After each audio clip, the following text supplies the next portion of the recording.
యేసుక్రీస్తు నామంలో ప్రతి ఒక్కరికి నా వందనాలు. ఈ దినం దేవుని యొక్క వాగ్దానం లూకా రాసిన సువార్త 9వ అధ్యాయం 62వ వచనం. యేసు నాగటి మీద చేయి పెట్టి వెనుక తట్టు చూచువాడెవడును దేవుని రాజ్యమునకు పాత్రుడు కాడని వానితో చెప్పెను.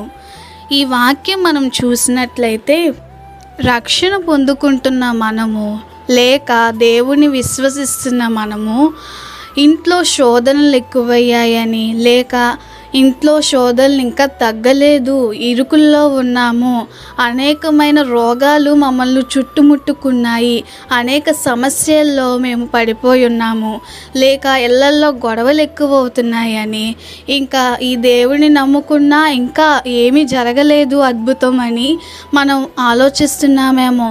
ఒక్కసారి దేవుడిని మనం విశ్వసించిన మనం వెనక తట్టు చూడక ఆయన వైపు చూసినప్పుడు యోబు జీవితంలో ఎట్లయితే తాను ఎన్ని కోల్పోయినప్పటికీ కూడా, భార్య దూషించమన్నప్పటికీ కూడా ఆయన దేవుని దూషించకుండా దేవుని విశ్వసించినప్పుడు ఆయన నూరంతలుగా పొందుకున్నాడు.